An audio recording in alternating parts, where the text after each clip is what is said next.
there's this idea in Jungian psychology called the circumambulation. And Jung had this idea that you had a potential future self, which would be in potential everything that you could be. And that it manifests itself moment to moment in your present life by making you interested in things. And the things that you're interested in are the things that would guide you along the path that would lead you to maximal development. Now, it sounds like a metaphysical idea or a mystical idea even, but it's not. It's not. It's a really profoundly biological idea. The idea is something like, well, you're set up so that you're automatically interested in those things that would fully expand you as a well-adapted creature. Well, like, there's nothing radical about that idea. What else could possibly be the case? Unless there's something fundamentally flawed about you, that is what the situation would be. It's kind of interesting to think about how that would be manifest moment to moment, but the idea is something like, well, your interest is captured by those things that lead you down the path of development. Well, that better be the case. Okay, so that's fine. And so there's some utility in pursuing those things that you're interested in. That's the call to adventure, let's say. So, and the call to adventure takes you all sorts of places. Now, the problem with the call to adventure is, like, what the hell do you know? You might be interested in things that are kind of warped and bent. And often it's the case that when new parts of people manifest themselves and grip their interests, say, they do it very badly and shoddily. And so you stumble around like an idiot when you try to do something new. That's why the fool is the precursor to the savior from the symbolic perspectives, because you have to be a fool before you can be a master. And if you're not willing to be a fool, then you can't be a master. So you're gonna, it's an error-ridden process. And that's also laid out in the Old Testament stories, because the first thing that happens to all these patriarchal figures when God kicks them out of their father's house when they're like 84 is that they run into all sorts of trouble, and some of it's social and some of it's natural and some of it's a consequence of their own moral inadequacy. So they're fools. But the thing that's so interesting is that despite the fact that they're fools, they're still supposed to go on the adventure, and that they're capable of learning enough as a consequence of moving forward on the adventure so that they straighten themselves out across time. And so it's something like this. So this circumambulation that Jung talked about was this continual circling, in some sense, of who you could be. You might notice, for example, that there are themes in your life. You know, when you go back across your experiences, you see you kind of have your typical experience that sort of repeats itself. And there might be variation on it, like a musical theme, but it's like you're circling yourself and getting closer to yourself as you move across time. That's the circumambulation. Now, remember that for a second, as we'll go back to it. Okay, so imagine that something glimmers before you. It's an interest that's dawning, and you decide, well, first of all, you're paralyzed. You think, well, how do I know if I should pursue that? It's probably a stupid idea. And the proper response to that is, you're right, it probably is a stupid idea, because almost all ideas are stupid. And so the probability that as you move forward on your adventure that you're going to get it right the first time is zero.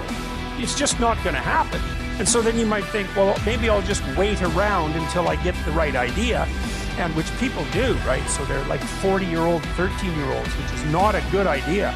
So they wait around until it's waiting for Godot, until they finally got it right. But the problem is you're too stupid to know when you've got it right. So waiting around isn't going to help, because even if the perfect opportunity manifested itself to you in your incomplete form, the probability that you would recognize it as the perfect opportunity is zero. You might even think it's the worst possible idea that you've ever heard of anywhere. Highly likely, highly likely. So Nietzsche called that a will to stupidity, which I really liked, because he thought of stupidity as being it, you know, it's you have to take it into account fundamentally and work with it. And so you can take these tentative steps on your pathway to destiny, and you can assume that you're going to do it badly. And that's really useful, because you don't have to beat yourself up. It's pretty easy to do it badly. But the thing is, it's way better to do it badly than not to do it at all. And that's a hell of a lot better than just rotting away at home. So that's good. So why is that? Well, okay, so you start your path and you think that you're heading, you know, towards your star. And so you go in that direction. And then, because you're here, the world looks a particular way, but then when you move here, the world looks different, and you're different as a consequence of having made that voyage. And so what that means is that now that thing that glimmers in front of you is going to have shifted its location, because you weren't very good at specifying it to begin with, and now that you're a little sharper and more focused than you were, it's going to reveal itself with more accuracy to you. And so then you have to take a, it's almost like a 180-degree reversal. But it isn't, because, you've gone this far, and that's a long ways to get that far. But that's a lot farther than you would be if you just stayed where you were, waiting. And so it doesn't matter that you overshoot continually. Because as you overshoot, even if you don't learn what you should have done, you're going to continually learn what you shouldn't keep doing. And if you learn enough about what you shouldn't keep doing, then that's tantamount at some point to learning at the same time what you should be doing. So it's okay. Now, what's cool about it, though, I think, is that as you progress, the degree of overshooting starts to decline, right? There's nothing hypothetical about that. As you learn a new skill, like even to play a song on the piano, for example, you overshoot madly, making all sorts of mistakes to begin with, and then the mistakes, they disappear. There's a great TED Talk, I think it was, about this guy set up a really advanced computational recording system in his home and recorded every single utterance his young child made while learning to speak. And then he put together the child's attempts to say certain phonemes and put them in a list, and you can hear the child deviating madly to begin with, and then after hundreds and hundreds of repetitions just zeroing right in on the exact phoneme. So you might not know this, but when kids babble, because they start babbling when they're quite young, they babble every human phoneme, including all sorts of phonemes that adults can't say, and then they die into their language, so that after they learn, say, English, then there's all sorts of phonemes they can no longer hear or pronounce, but to begin with, it's all there. It's really quite interesting. But as they learn a particular language, they zero in on the proper way to pronounce that, and their errors minimize. And every time you learn something, that's how it is. And that's really useful to know, too, because it means that it's okay to wander around stupidly before you fix your destination. Now, you see that echoed in Exodus, right? Because what happens is that the Hebrews escape a tyranny, which is kind of whatever you do personally and psychologically when you escape from your previous set of stupidly held and ignorant and stubborn axioms. It's like, away from that tyranny. It's like, great, I freed myself from that. Well, then what?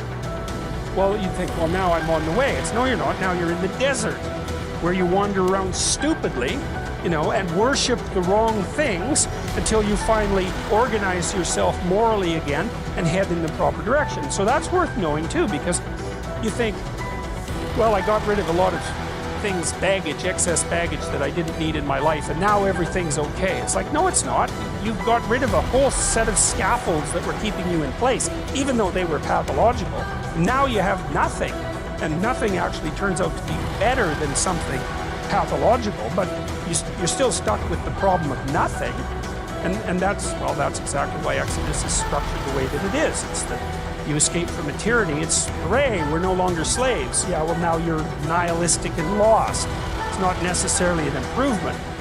See, it's also useful to know that, because you can also be deluded into the idea that, imagine that you're trying to become enlightened, which might mean to turn all those parts of you on that could be turned on.